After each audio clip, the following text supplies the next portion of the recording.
دوستو، اسے ضرور پورا سنیں اگر آپ کبھی بھی مسجد میں نماز پڑھنے جاتے ہو۔ اس سے پہلے کہ میں اپنی بات رکھوں، میں آپ کو ایک چھوٹا سا واقعہ سنانا چاہتا ہوں جسے میں نے بہت محسوس کیا ہے۔ بات ہے ایک عید کی صبح کی، جب میں 7 بجے والی جماعت پڑھنا چاہتا تھا، لیکن دیر ہو جانے کی وجہ سے راستے سے ہی دوسری مسجد کا رخ کیا جہاں 8 بجے کی نماز تھی۔ مسجد میں سوائے میرے اور میرے بچوں کے 1 یا 2 ہی لوگ چلتے پھرتے نظر آ رہے تھے۔ کچھ دیر میں میری نظریں مسجد کے انٹرنس پر پڑی، جہاں ایک بچہ جس کی عمر غالباً 8 سے 10 سال کی ہوگی بڑی ہی خوشی سے مسجد میں داخل ہوا۔ اس کی چال مانو ایک کھیلتے ہوئے ہرن جیسی تھی۔ مسجد میں زیادہ لوگوں کو نہ پا کر وہ ہم سے قریب ہی آ کر بیٹھ گیا۔ میں نے دیکھا اس کی آنکھیں خوشی سے چمک رہی تھی۔ کرتا پیجامہ اور ٹوپی پہن کر، آنکھوں میں سرما لگا کر وہ جس انداز میں تھا مانو اس نے عید کی صبح کی بہت پہلے ہی سے تیاری کر رکھا تھا۔ کچھ دیر وہ یہاں وہاں سرکتا کھیلتا آخرکار ایک جگہ بیٹھ گیا۔ اسے دیکھ کر میرے من میں خیال آیا کہ عید کے دن تو کوئی بچہ اکیلے نماز میں نہیں آتا، اکثر بچے اپنے ابا کے ساتھ، اپنے والد کے ساتھ ہوتے ہیں، جیسے کہ میرے بچے بھی میرے ساتھ تھے۔ اسے دیکھ کر مجھے یہ لگا کہ وہ ضرور کوئی یتیم ہے اور شاید باپ کے نہ ہونے کی وجہ سے اکیلے آیا ہے، جسے شاید اس کی ماں نے تیار کر کے اس عید کی خوشیوں کو منانے کی پہل کرنے بھیجا ہو۔ ہاں دوستو، عید کی نماز پڑھنا ہے۔ میں ان خیالوں میں ہی تھا کہ اسے دیکھا کہ وہ ایک پلر سے لگ کر کھیلتے کھیلتے سو گیا۔ میں نے سوچا شاید عید کی خوشی سے وہ صبح جلدی اٹھا اور اب نیند آ گئی ہو۔ میں ان خیالوں میں ہی تھا کہ امام صاحب کی تقریر کی آواز نے مجھے اس خیال سے ہٹا دیا، اور اب مسجد میں کچھ اور لوگ بھی داخل ہو چکے تھے۔ دھیرے دھیرے لوگوں کا مجمع بڑھنے لگا۔ تھوڑی ہی دیر میں دوبارہ بچے کی طرف متوجہ ہوا اور دیکھا کہ امام کی تقریر کی آواز سے وہ اٹھ کر بیٹھ گیا۔ اس نے دوبارہ اپنی خوشیوں کو بٹورنا شروع کر دیا، لیکن اب جیسے اس کی آنکھیں ہر ایک آئے ہوئے نمازیوں کو باری باری دیکھ رہی تھی، جیسے وہ انہیں دیکھ کر کسی اپنے کو تلاش رہا تھا۔ وہ دھیرے دھیرے سرکتا آگے کی صف میں جا کر بیٹھ گیا جو کہ خالی تھی۔ میں تقریر سننے لگا اور وقت آیا کہ مسجد پوری بھر چکی تھی اور مؤذن نے اقامت دینا شروع کر دی۔ ہم سب نماز کے لیے کھڑے ہو گئے۔ بس نماز شروع ہونا ہی تھا کہ میری آنکھیں دوبارہ اس بچے پر پڑی، لیکن اس بار اس کے چہرے کی ساری خوشیاں غائب تھی، مانو کسی نے اس کے سارے سپنے، ساری عید کی تیاری پر پانی پھیر دیا ہو۔ وہ آگے کی صف سے بھیڑ کے بیچ میں سے ہوتے ہوئے پیچھے کی اور آ رہا تھا، باہر کی اور آ رہا تھا۔ دراصل وہ خود نہیں آ رہا تھا، اسے لوگ پیچھے کر رہے تھے۔ وہ ایک قطار سے دوسرے قطار پر آتا تو وہاں کے لوگ اسے پیچھے کر دیتے، پھر اس کے پیچھے کے قطار کے لوگ اور پیچھے کر دیتے۔ میرا دل چاہا کہ اسے اپنے قریب بلا کر اپنے بچوں کے ساتھ کھڑا کر دوں، لیکن میں تھوڑی دوری پر تھا اور تب تک کچھ لوگ رکعت باندھ چکے تھے، اور اسی طرح میں نے اسے آخری صف تک پیچھے جاتے ہوئے دیکھا اور آخرکار وہ میری نظروں سے اوجھل ہو گیا۔ امام صاحب تدبیر دے چکے تو میں نے بھی فوری رکعت باندھ لی۔ بعد نماز کے میں نے بہت تلاشا اس بچے کو، لیکن وہ کہیں نظر نہ آیا۔ مجھے مانو ایسا لگ رہا تھا کہ میں نے کوئی گناہ کر لیا ہو، کہ اگر وہ ایک یتیم تھا تو مجھے اور مسجد میں تمام لوگوں کو اس سے الگ درجہ دینا تھا، لیکن ہم سبھی نے اس بچے کو جو سب سے پہلے آ کر مسجد میں داخل ہوا تھا اسے دھکے دے کر ایک کے بعد ایک صف سے پیچھے کر دیے۔ مجھے تو یہ بھی نہیں معلوم ہوا کہ کیا اس بچے کو مسجد کے اندر جگہ ملی بھی ہوگی، کیونکہ عید کے دن تو مسجد پورا پیک ہو جاتا ہے۔ کاش کہ میں اس بچے کو ڈھونڈ پاتا اور اسے مسکرا کر دیکھتا اور اس کے سر پر ہاتھ پھیر پاتا۔ اب مجھے افسوس بھی ہوا اور غصہ بھی آیا ان تمام لوگوں پر جنہوں نے اسے اتنا پیچھے کر دیا کہ اسے شاید اپنے باپ کے نہ ہونے کا احساس دلایا ہو۔ میں اس واقعے کو اور اس بچے کو آج تک بھلا نہیں پایا۔ ہاں دوستو، یہ اس لیے ہوا کہ مسجد میں آنے والے بیشتر لوگوں کے دماغ میں یہ بھر گیا ہے کہ بچے کے صف میں رہنے سے نماز ہی نہیں ہوگی، اور نتیجتاً جانے میں انجانے میں ہم نے ایک شاید یتیم یا ایک غریب بچے کو اپنے بیچ میں کھڑا ہونے نہیں دیا، جبکہ اس کا حق تھا کیونکہ وہ سب سے پہلے آ کر بیٹھا تھا وہاں۔ میرے دوستو، یہ کس طرح کا عمل ہے ہمارا، جبکہ یہ بات ثابت ہے کہ بچوں کو مسجد میں آنے دیا جائے، ان کی حوصلہ افزائی کی جائے، جبکہ اسلام یہ سکھاتا ہے کہ اللہ کے نزدیک کوئی بھید بھاؤ نہیں۔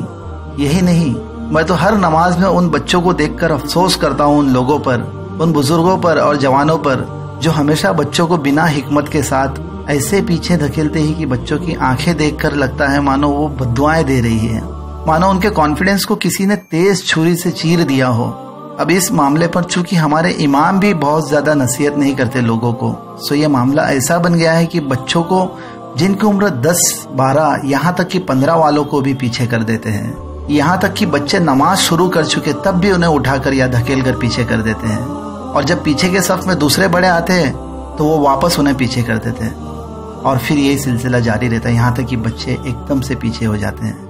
मैंने तो यहाँ तक देखा हूँ कि बच्चों के आंखों में आंसू तक तैर जाते नमाज की हालत में, इन बड़े और बुजुर्गों के इस रवैये से। हम उन बच्चों को उठाकर पीछे कर रहे हैं जो फजर के वक्त भी उठकर सबसे पहले मस्जिद में दाखिल हुए और आगे सफ में जाकर बैठे हैं। उन बच्चों को पीछे कर रहे हैं जिन्हें एक तरफ हम 10 साल के होने पर डांट रहे, पीट रहे, नमाज भेज रहे हैं। नतीजतन कुछ बच्चे तो अब घर से निकलते हैं लेकिन मस्जिद में ही नहीं जाते, क्योंकि उन्हें जबरदस्ती छोटा साबित करने में लगे हैं हमारे ये बुजुर्ग। कुछ बच्चे तो पहले ही से जाकर मस्जिद के कोने में खड़े हो जाते, भले ही पूरे मस्जिद के मुसल्ले जो खाली रहे, क्योंकि उन्हें पता है कि 4 रकात खत्म हुए तक आखिरकार उन्हें बिल्कुल पीछे कर दिया जाएगा। और कभी कभी तो ताज्जुब होता है कि उस कोने में खड़े बच्चे को भी दरवाजे की ओर धकेल दिया जाता है अगर मस्जिद पूरी भर गई हो, और देर से आए हुए आखिरी रकात में पहुंचे हुए लोगों को अगर जगह ना मिले तो। मैंने खुद कई शरारती बच्चों से मोहब्बत के साथ बात किया, उनसे मिला, सलाम में पहल किया, उन्हें मर्तबा दिया, तो नतीजे में वो बच्चे अब सिंसियरली नमाज पढ़ते हैं। फिर भी बच्चे अगर शरारत कर लें तो हम उनसे दोबारा मोहब्बत से पेश आए। इस्लाम का तरीका तो वो है जिसने बड़ों बड़ों को ठीक कर दिया, और ये तो हमारे बच्चे हैं। और इस बात को लेकर मैंने कई मर्तबा लोगों को समझाना चाहा और लोगों से बात किया, लेकिन नतीजा ये देखा कि इनके दिमाग में एक किस्म का ताला लगा है और वो उससे ऊपर नहीं सोचना चाहते। कोई ये जवाब देता है कि कंधे से कंधों का मिलना जरूरी है, तो मैं पूछता हूँ कि क्या कोई नाटा आदमी या बहुत ऊंचा आदमी अगर सफ में आ जाए तो आप उसे उठाकर पीछे फेंक दोगे? कोई ये जवाब देता है कि शरीयत में बच्चों को सफ में खड़ा करना मना है। अफसोस कि इन्होंने अपनी नई शरीयत बना दी है। ताजुब हुआ उस वक्त जब यही लाइन एक बड़े मस्जिद जो कि किसी इलाके का मरकज भी है, वहाँ के इमाम ने भी यही कहा, लेकिन थोड़ी बातचीत के बाद कहा कि यह हमारे ट्रस्ट का रूल है, जैसे ट्रस्ट के रूल को शरीयत के ऊपर लाद दिया हो। खैर, बच्चों को हम बचपन में मस्जिद से दूर कर रहे हैं अपने इस अमल से, जबकि उनमें ये आदत डालनी है कि उन्हें मस्जिद में आकर खुशी मिले, वो मस्जिद में आना सीखें, उन्हें मुसलमानों की इज्तिमाइयत और मजबूती का पता चले, उनके अंदर कॉन्फिडेंस आए, और सबसे पहले तो उनके अंदर मस्जिद में आने का और अल्लाह और दीन से रिश्ता बढ़ाने का जज्बा और आदत आए उनके अंदर। लेकिन हमारे बड़ों को इन बातों से क्या, उन्होंने बस जैसा लोगों को करते पाया या सुना उसी पर अमल बरपा हो गए। आइए अब जरा मुख्तसर में इस बात को जाने कि क्या वाकई में शरीयत बच्चों को मस्जिद में आने से या बड़ों के सफ में खड़े होने से रोकता है? नहीं, बल्कि हमारे सामने ये बात है कि अल्लाह के रसूल सल्लल्लाहु अलैहि वसल्लम अपने सुजूद को लंबी कर देते जब उनके नमाज़ें उनकी पीठ पर होते हैं। इससे ये साबित है कि बच्चे मस्जिद में रहते हैं। अल्लाह के रसूल सल्लल्लाहु अलैहि वसल्लम नमाजों को शॉर्ट कर देते, छोटी कर देते जब पीछे बच्चों के रोने की आवाज आती। ये तो साबित हुआ कि बच्चे मस्जिद में आए। अब क्या हम हर बच्चों को हर जगह खड़े होने दें? नहीं, इस्लाम हमें दरमियाना रवैया सिखाता है। हम बच्चों को आने दें, जिनमें कुछ बहुत सिंसियर है तो कुछ शरारती भी। अब बच्चों के वालिद या कोई बड़े उनके साथ है तो उन्हें उन्हीं के साथ रहने दें, और अगर नहीं भी है और कुछ बच्चे जैसे 4 या 5 बच्चे सफ में पहले ही से हैं, तो ये तो और बेहतर होगा कि उन्हें बड़ों के बीच में ही रहने दें, ताकि वो मस्ती से गुरेज करें और खुशू के साथ नमाज पढ़ना सीखें। या बच्चों को अलग अलग सफ में तकसीम कर दें, और अगर वो पहले ही से तकसीम है तो वैसा ही रहने दें उन्हें। हाँ, किसी जगह अगर बहुत ही जरूरत महसूस हो तो बच्चों को नमाज से पहले ही एहसन तरीके से बहुत ही मोहब्बत और हिकमत के साथ एक बाजू की ओर कर दें, ना कि पीछे करें। लेकिन अगर कोई नमाज शुरू कर चुका है तो बेहतर है उसे वहीं रहने दें। नमाज में पीछे करना मुनासिब नहीं, खासकर उन बच्चों को जो कुछ हद तक बड़ी उम्र के हैं। किसे पता है कि किसकी नमाज अल्लाह के नजदीक कबूलियत रखती है। देखने में तो ये भी आया कि बड़े लोग ऐसे बड़े बच्चों के नमाज की हालत में उनके सामने से जाने से भी गुरेज नहीं करते, जैसे इन बच्चों की नमाज ही नहीं है। कई मर्तबा तो ये हुआ कि मैं नमाज की हालत में हूँ और बाजू में खड़े बच्चे की हरकतों से तो कुछ नहीं हुआ, लेकिन उस बच्चे को कुछ बुजुर्गों के चिल्लाने और बड़बड़ करने से नमाज मेरी खराब हुई। मतलब हमारे बड़ों में हिकमत ही नहीं है। वो जिस चीज के लिए उस बच्चे को रोक रहे, उसे चिल्ला रहे, वो उसी चीज में और ज्यादा तकलीफ दे रहे हैं। बच्चे की हरकत से तो इतनी तकलीफ नहीं हुई जितनी कि उनकी आवाज और उनके बड़बड़ करने से हुई। मैंने ये भी महसूस किया कि ये जो बड़े बुजुर्ग लोग हैं, इन्होंने शायद बचपन में मस्जिद का मुंह तक नहीं देखा होगा, या फिर इन्हें भी लोगों ने ऐसा ही पीछे कर दिया और अब ये भी वैसा ही करते हैं, और शायद ये बच्चे भी बड़े होने के बाद ऐसा ही करेंगे या फिर मस्जिद आना ही छोड़ देंगे। खैर, वालिदैन भी मस्जिद में इस बात का ख्याल रखें कि बहुत छोटे बच्चों को जो बिल्कुल नहीं समझेंगे वो पेशाब या कोई गंदगी कर सकते हैं तो उन्हें मस्जिद में ना लाएं या फिर उन्हें हर चीज से फारिग करके लाया जाए।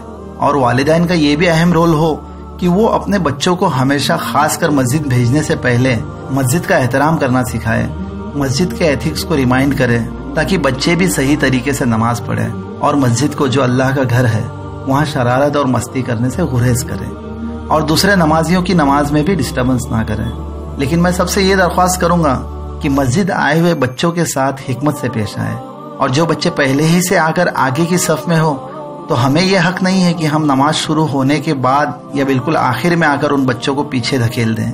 और आखिर में इस बात को याद रखें कि नबी सल्लल्लाहु अलैहि वसल्लम बच्चों से मोहब्बत करते और उनके साथ बहुत ही रहम से पेश आते हैं। क्या हम भी अपने नबी सल्लल्लाहु अलैहि वसल्लम की इस सुन्नत को अपनाते हैं? दोस्तों, इस बात पर गौर करें और सभी वालिदैन भी इस बात पर गौर करें अपने बच्चों को मस्जिद भेजने से पहले, और मस्जिद में आए हुए बच्चों के साथ तमाम बुजुर्ग और बड़े जो हिकमत से पेश आए उन्हें मर्तबा दें, उनके साथ हुस्न सुलूक करें और बुजुर्गों से, इमाम से इस बात पर नसीहत भी ले, इस पर और मजीद जाने। और हमारे जो बुजुर्ग लोग हैं, उलमाए दीन और इमाम, तमाम लोग इस बात पर रोशनी डालें और सही तरीके से रहनुमाई करें लोगों की